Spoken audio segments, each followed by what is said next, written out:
You're listening to international investment advisor Doug Goldstein on the Goldstein on Gelt show, the financial show where we'll talk about how you can make the most of your money. With all the confusing financial chatter bombarding you each and every day, Goldstein on Gelt will give you the practical information you want and need about living a financially stable life. Here's your host, money maven Doug Goldstein. Okay, we are back. We're talking to Professor Meir Statman, a professor of finance at the School of Business in Santa Clara University. He's also a visiting professor at Tilburg University in the Netherlands, but he's probably most well known for having previously been on the Goldstein on Gelt show before. Meir, pleasure to have you back. Delighted to be with you, Doug. So I understand your book, which is called What Drives Investor Behavior, is now being published in Hebrew. Well, in English, it's actually called What Investors Really Want. Sorry.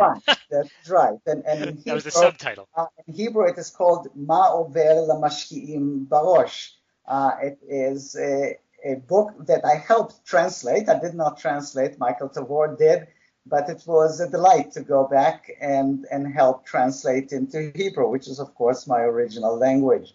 So in your book, What Investors Really Want, which was really written in the United States and now it's translated into Hebrew, do you think it's the same thing on both sides of the ocean? Oh, people are people. And so in most ways, we are the same. That is, we are normal, neither rational nor irrational. We want pretty much the same thing. We want not to be poor. We want a chance to be rich. We want to support our families. We want to leave some money for the kids. We want to play the stock market and win. All of that is common to all people everywhere. But, of course, there are differences that have to do with culture, that have to do with the level of development, say, of the stock market. I think that people in the United States, for example, think of the stock market as being something that is useful for, say, retirement planning, and they are less focused on making money and beating the market than Israelis, but perhaps I'm wrong. Okay, so Israelis, certainly it's a different emotional makeup. You know that in my day job, I'm a financial advisor, and though I sit in Jerusalem, I normally do deal with Americans who either live in Israel or who live in America. And I definitely would say there's a different personality between American investors and Israeli investors. Is that something that an Israeli who now reads your book in translation will be able to relate to? I think so. I think that, well, there's actually a chapter that speaks about cultural differences that speaks to those issues perhaps more directly. But generally, the issues that face investors in the United States are those that face investors everywhere. And so people are going to relate to that. People know what regret is when you invest and find out that you lost money rather than make money. People know what fear is when you invest and you lose and you decide that that is too scary and you will never, ever touch stocks again. People make the same kinds of mistakes, thinking, for example, that because they can see how things turned out in hindsight, then they now have the power of prophecy and foresight. All of these things are the same. And so if Israeli readers read the book and they don't see themselves in it, then I've failed. But I think that they will find themselves in it. And if they have a decent sense of humor, they're going to chuckle at themselves as I chuckle at myself when I do stuff that is not always smart. So let's talk about this condition of fear, which you mentioned before.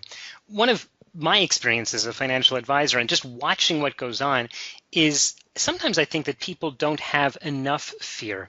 After the Bernard Madoff scandal that blew up a couple of years ago and wiped out tens of billions of dollars of wealth, I would have thought that people would finally say, oh, I got it. I'm not going to fall for these sort of scams. They'd be afraid. And yet they still continue to fall for them. How do you explain that? Well, I think that people follow their intuition. And their intuition first says that they can tell the difference between honest people and dishonest ones. And of course, dishonest ones take advantage of precisely that. People somehow have not learned the lesson taught by their mother that if it sounds too good to be true, it probably is not true. They don't ask themselves, the person who recommended Madoff or John or whoever it is, what does he or she know about them? You know, he's my buddy from my work in this office, but he is no financial expert. He would not be able to tell what's in the books if he had access to them.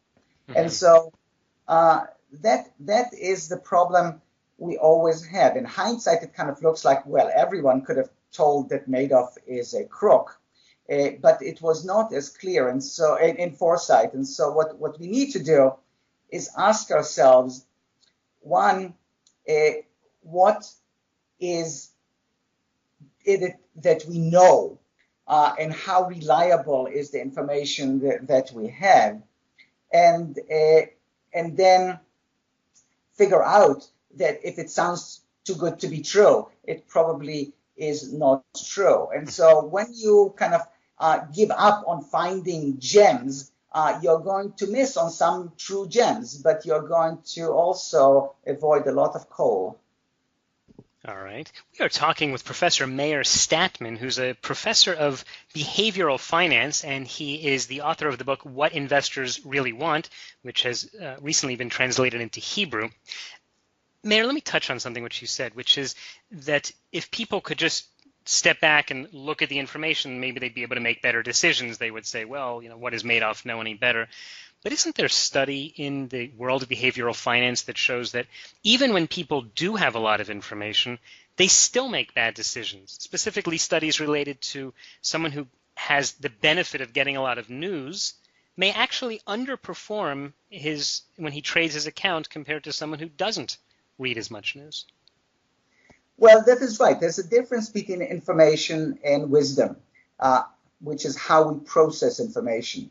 And so if you have information and you process it wrong, for example, thinking that information gives you the power to beat the market, you're going to fall for it again and again.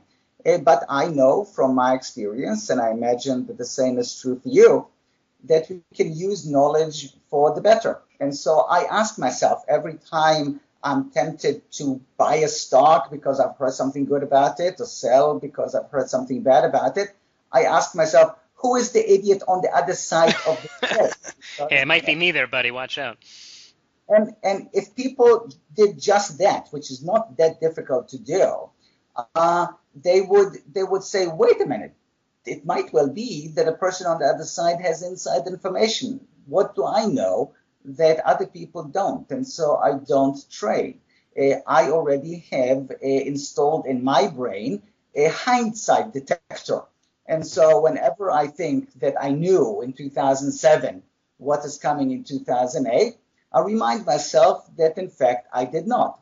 And I remind myself that there are many experts who said that the stock market is going to go down, down, down in 2009, and it actually went up. And so there is a way for us to actually learn. We are intelligent beings. We learn many things, including that the earth is round. I don't know that there's any reason why we cannot be equally learned in finance. That is very optimistic of you. I only say this because now, having been in the field of finance for about 20 years, it's not really obvious to me that people make particularly better decisions today than they did when I first started them. In fact, in the world of modern technology, there's so much information floating around. If you had to advise someone the best way to use that technology or to channel it to make it work for him, what would you suggest? I would suggest basically paying no attention to it. That is, individual investors should not buy individual stocks. They should buy well-diversified mutual funds with low-cost index funds are very good investment. And so, again, the wisdom is about ignoring information that is misleading rather than taking advantage of it. And if people did that, they would do better. I mean, I'm no genius. I've learned certain things, and I am an optimist, sure. But it is because I've seen that people can be educated, and of course I'm an educator, which of course makes me an optimist by nature. Okay, so let me challenge that one as well, which is, let's assume that people, well, it seems like the proof is in the pudding that people really can't be educated, and especially the type of wisdom that you're describing. For example, our parents' generation were good savers. They put aside money, maybe they gave some charity, but they took care of themselves, whereas today the average American, once he hits retirement, has something like less than $10,000 in savings. The wisdom is out there. We all know what to do. Why don't people do that? Because it is not easy. That is, the fact that we can learn does not mean that learning is easy. In parents' generation, many parents had pension plans. They didn't really have to make decisions about saving. This was done for them. In fact, they couldn't touch the money before retirement. Today, when it is a matter of putting money in, even if an employer matches that, when you're in your 20s and 30s, it's very hard for you to see yourself in your 60s and 70s. And so people find it difficult to do. Mm-hmm. And so one idea that appeals to me is to make such savings mandatory. And in this sense, Israel is ahead of the United States in having defined contribution plans, but where people, both employers and employee, are mandated to put the money in and cannot touch it before retirement age. And so there are remedies. Sometimes the remedy is to teach people to behave better, and sometimes it is to force them to behave better. It's funny that the phrase that you use, that it's difficult for people to see themselves in the future. I'm sure you're familiar. There was a study that was done where they gave half a population of people who were saving for retirement the statement of the retirement plan, and it had a photograph of the client. And then the other half got a picture, a computer morphed picture of the same person looking 40 years older. And it turned out that the people who saw themselves, literally saw a photograph of themselves being much older, were much, much more likely to properly invest, to save more, and to properly invest for the future. Well, that is right. And it is the difference between the two groups is statistically significant, but I don't know that it is very different. Think of smokers who see those disgusting pictures of people who, whatever, have diseases that are obvious on their faces and are dying and so on. It still does not affect their behavior. Sometimes what you need to do is do something that is more coercive, which is to force people to save rather than nudge them to save by pictures of them as they're older. But that will be a topic for another day, our policy discussion for how much the government should be stepping in and forcing people. Meir, we're just about out of time. We've been talking to Meir Statman, who's a professor of finance at Santa Clara University. He's also currently a visiting professor at Tilburg University in the Netherlands and the author of What Investors Really Want. Meir, in the last few seconds, just tell me, how can people follow your work? Well, one way, of course, is to get hold of my book, which is now in both English and Hebrew.